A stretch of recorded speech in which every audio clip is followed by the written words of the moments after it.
Story 1. I survived 7 days lost in the forest, but something followed me. Day 1. You know that feeling you get when you're in a car that's going a little too fast and it hits a dip in the road? That moment of weightlessness, where your stomach seems to stay suspended in the air for a second longer than the rest of you. That's how I felt the moment I realized I was lost. It wasn't a sudden, dramatic event. There was no flash flood, no bear attack, no broken compass. It just happened. I'm not a survivalist. I'm a graphic designer from Chicago.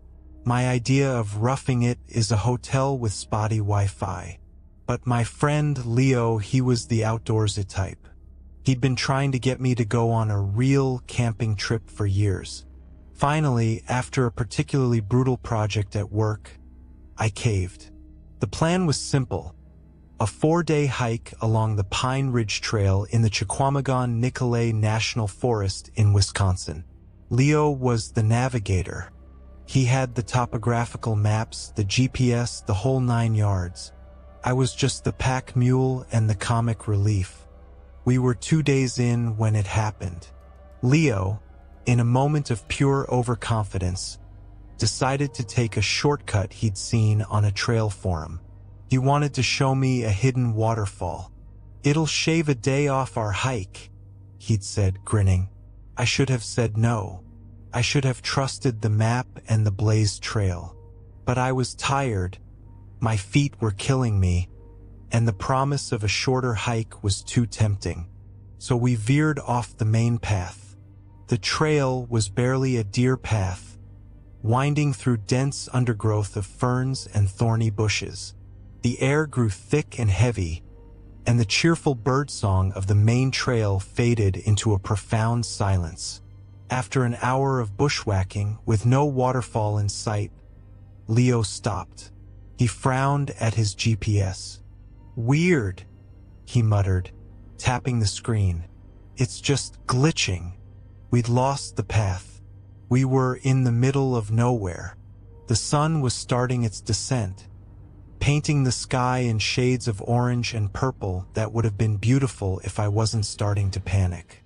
We decided to make camp for the night, convinced we'd find our way back in the morning. We set up the tent in a small clearing, ate a cold dinner of granola bars, and tried to sleep. That first night, I learned what true silence sounds like.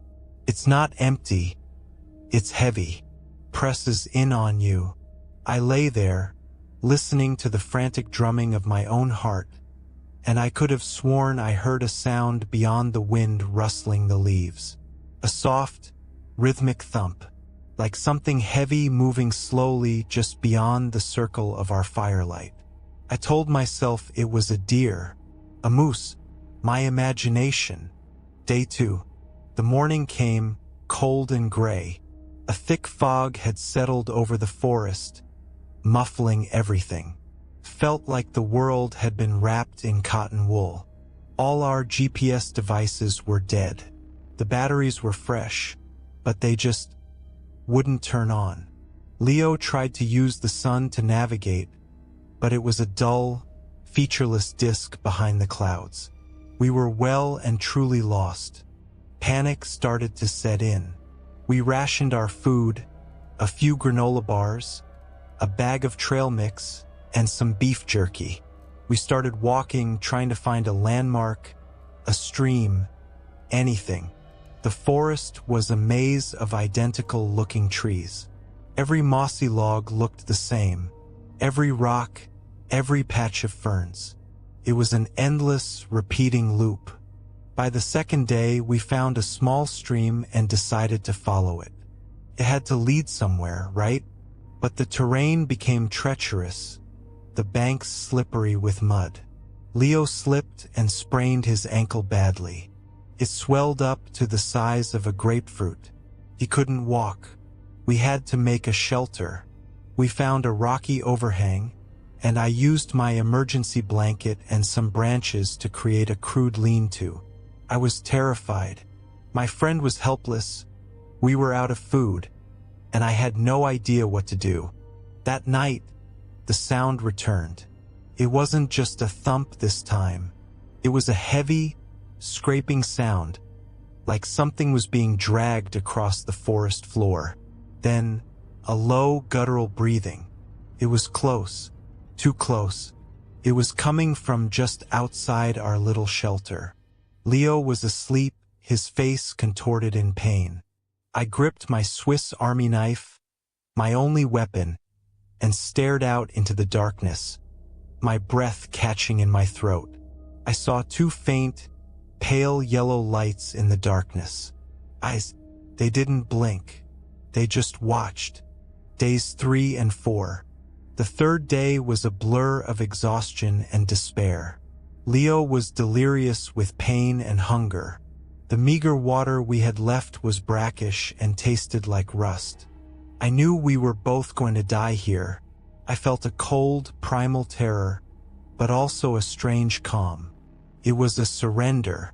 I saw the eyes again, always at night, always just at the edge of the light. I started to think I was going crazy.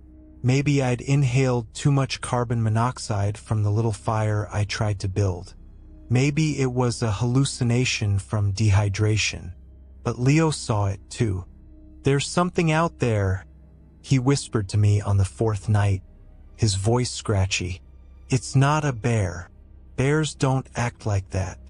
"What is it?" I asked, my voice trembling. He just shook his head, his eyes wide with terror. "It's watching us. Waiting." He said it had been following us since the first day. He'd seen it from the corner of his eye. A tall, gaunt shape, moving between the trees with a fluid, unnatural grace. He said it wasn't just an animal. It knew we were trapped. It was toying with us. Day 5. By the 5th day, Leo was too weak to even speak. His ankle had turned a sickly purple. I knew I had to do something. I couldn't just sit there and wait for us both to die. The idea was insane, but I was out of options. I had to leave him and try to find help. I promised him I would be back. I propped him up with the last of our water and whispered, "I'll be back, Leo. I swear." I started walking. I stumbled through the forest, tripping over roots, my mind a haze of fear and determination. I was following the stream again. I was beyond hunger and thirst. I was running on pure adrenaline and a terrified love for my friend. That's when I heard the sound again. The dragging, scraping sound. It was behind me. I turned, and for the first time I saw it clearly. It wasn't a bear. It wasn't a moose. It was tall and impossibly thin, its skin the color of bark, stretched tight over a skeletal frame. It had no mouth, just a smooth, blank expanse of gray where its face should have been. But its eyes were huge, pale yellow, and held a terrible, ancient intelligence. It was following me. It had never been watching Leo. It had been watching me. This whole time, it had been hurting me, waiting for me to be alone. A wave of pure, animalistic terror washed over me. I screamed, a raw, ragged sound that tore from my throat, and I started to run. Day 6. I ran until I couldn't run anymore.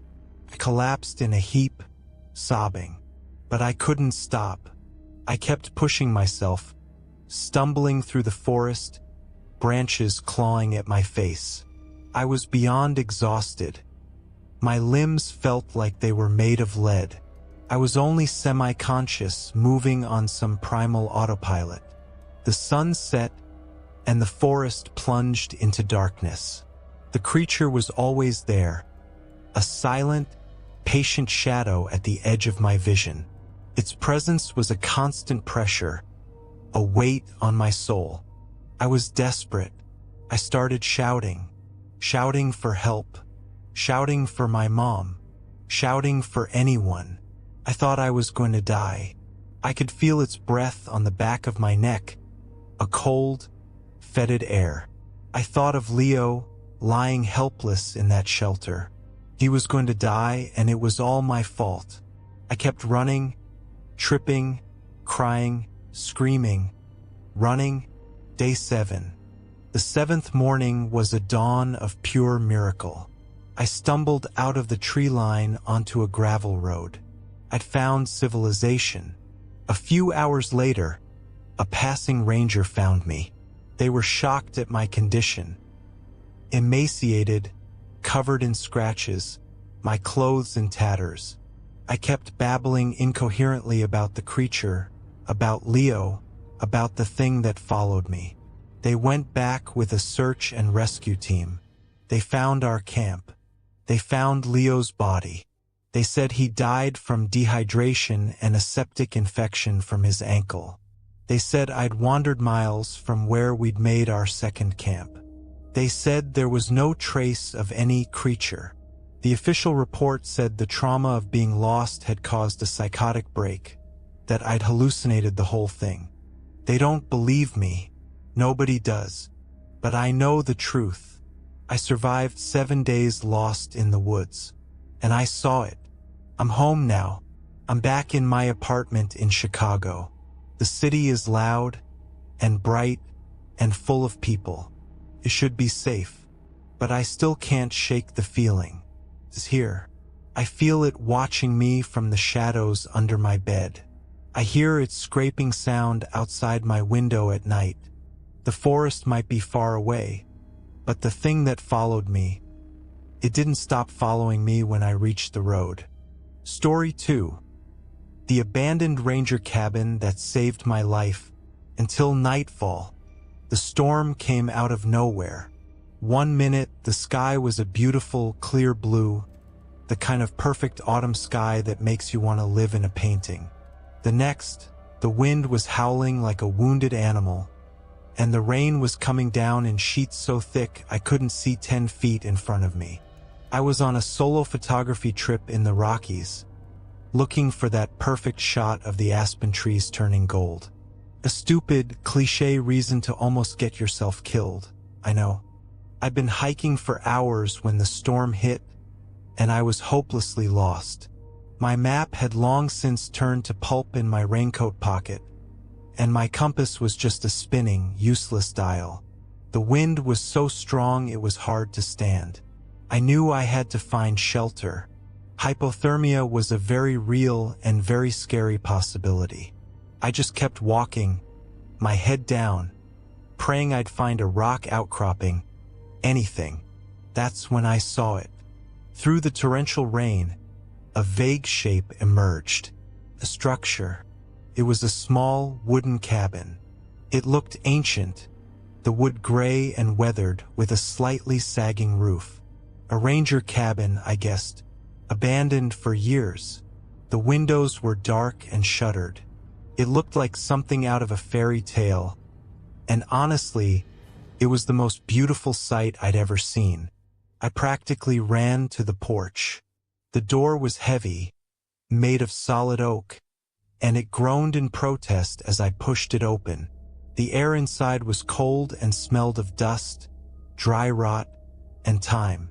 It was a single room with a rusted wood-burning stove in the corner and a simple cot against the far wall.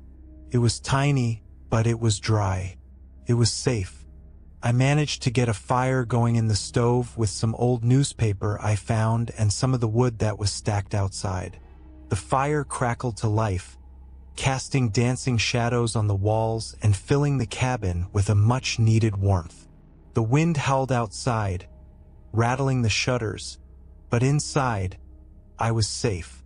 I was so relieved, so incredibly grateful. I hung my wet clothes by the fire, wrapped myself in the only blanket I could find, a rough, itchy woolen thing, and sat there watching the flames.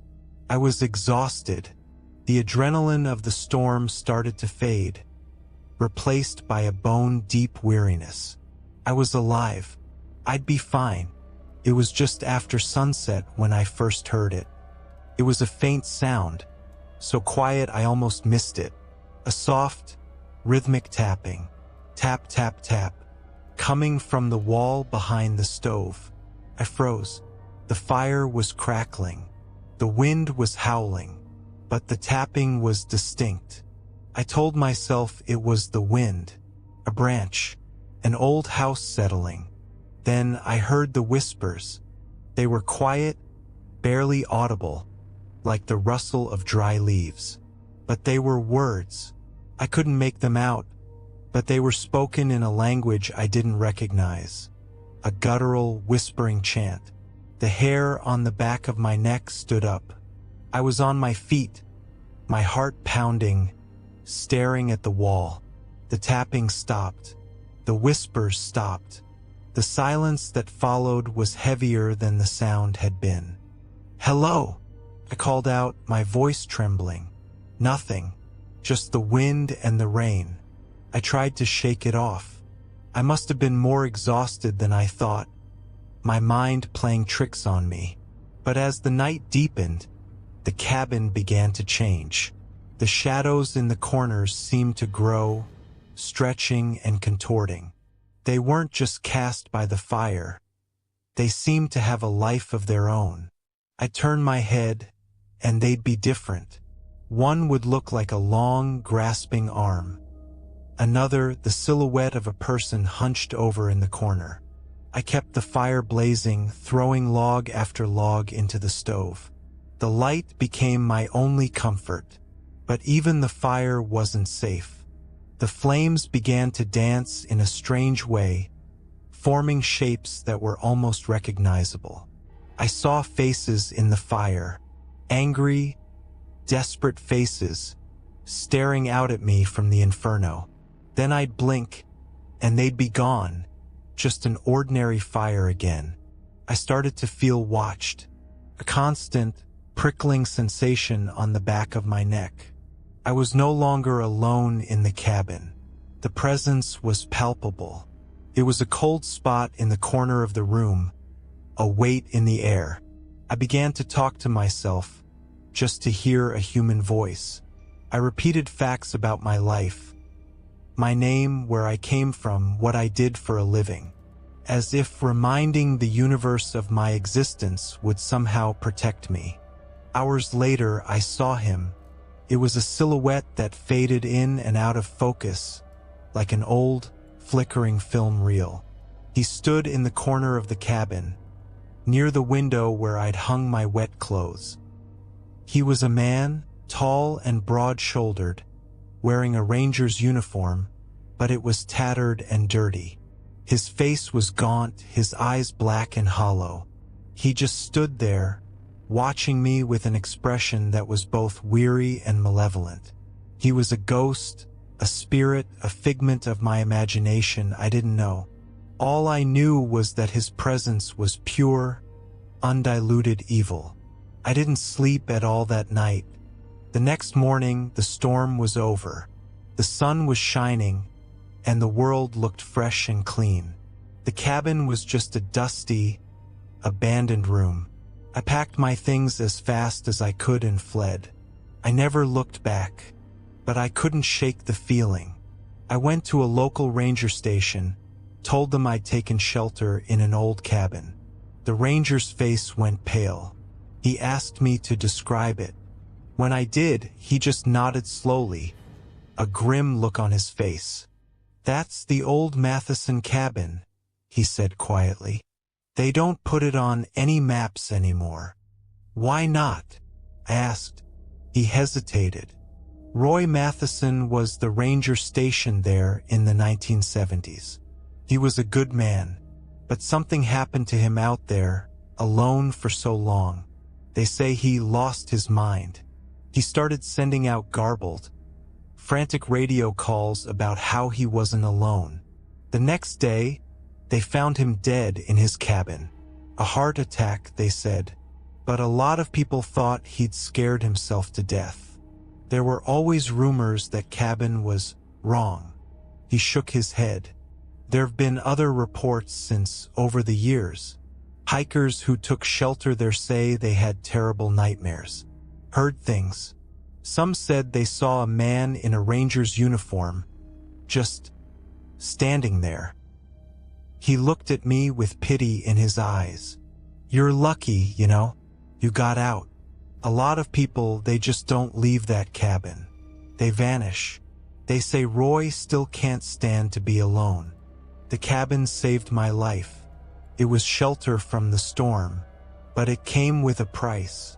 It wasn't a sanctuary. It was a trap, a waiting room for something terrible. Now I'm home, but I can't sleep without a light on. I'm terrified of the dark. I keep feeling a draft, like the ghost of a cold, dead hand is brushing against my arm. I keep hearing that faint, rhythmic tapping. Tap, tap, tap. Sometimes it's on the wall. Sometimes it's at my window." Story 3. Trapped deep in the woods during a storm. I wasn't alone. The storm was a monster, a wall of water and wind that had come crashing down from the mountains, turning a familiar hiking trail into a raging river in a matter of minutes. My brother, Daniel, and I had been hiking for a few hours, and we had no choice but to find high ground. That's how we ended up in the caves. It wasn't a deep cave system, more of a rock overhang with a deep recess, a natural shelter carved into the side of a cliff by centuries of wind and water. We were soaked to the bone, shivering and terrified. Our flashlights were dim, and we had only a single emergency blanket between us. The storm raged outside, a symphony of thunder, lightning, and torrential rain. We were trapped. Daniel was a year younger than me, and he was scared. I was scared too, but I was the older brother. I had to be the strong one. We huddled together in the back of the cave, our backs against the cold stone, and waited. We tried to make the best of a bad situation, telling jokes, talking about our favorite movies, anything to take our minds off the howling wind and the suffocating darkness. But I couldn't shake the feeling that we were being watched. It was a feeling in the air, a heavy, oppressive presence that seemed to seep out of the very rock. I tried to ignore it, focusing on keeping Daniel calm. I told him we'd be fine, that the storm would pass, that help would come. I tried to believe it myself. The minutes stretched into hours. The storm showed no sign of letting up. That's when the whispering started. It was so quiet, I thought it was the wind at first, a whistling sound slipping through a crack in the rock. But then I heard it more clearly. It was a voice, a dry, raspy whisper, and it was saying something. "Get out." I froze. I looked at Daniel. He was staring wide-eyed, his face pale in the dim light of my dying flashlight. "Did you hear that?" he whispered. Before I could answer, the voice came again, louder this time. It was like a hiss. "Leave this place." It wasn't coming from outside. It was coming from the cave wall, from the darkness behind us. My blood ran cold.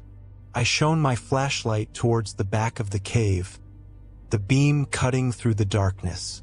I expected to see a crack, a fissure, some kind of explanation.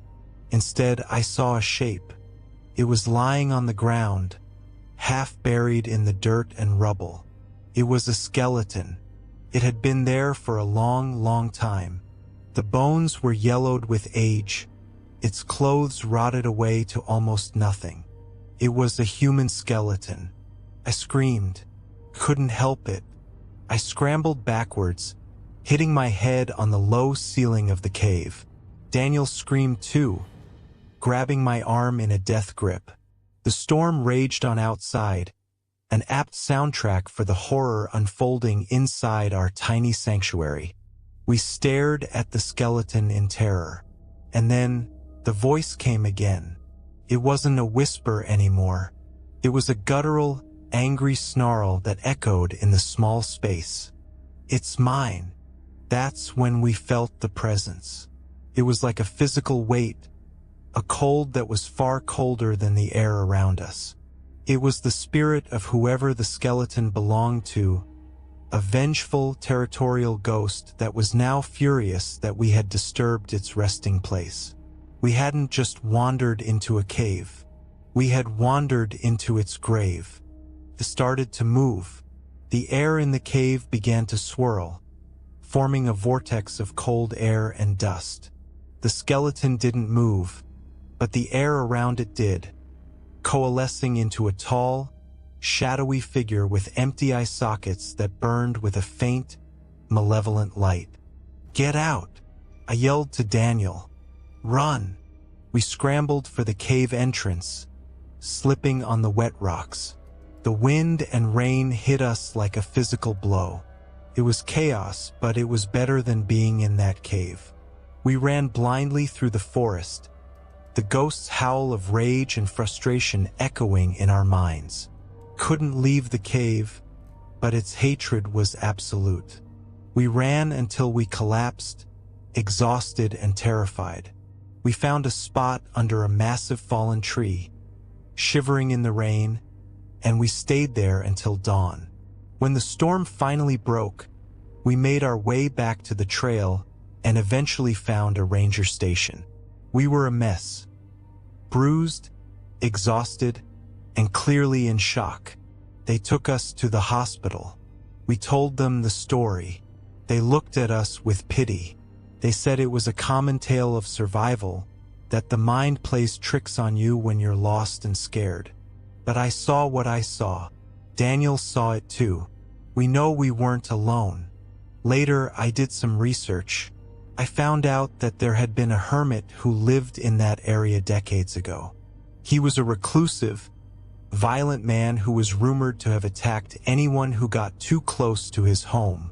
He died in a cave during a winter storm. They never found his body, or if they did, they never filed a report. They said he was just swallowed up by the woods. I guess he never really left. We were trapped in the woods during a storm, and we were not alone. A vengeful spirit shared our sanctuary, and it wanted us gone. It wanted us to suffer. I still have nightmares. I still feel that cold presence, like a hand on the back of my neck. I will never go hiking again. The forest is a beautiful, peaceful place, but it is also a place of secrets. And some secrets are best left undisturbed.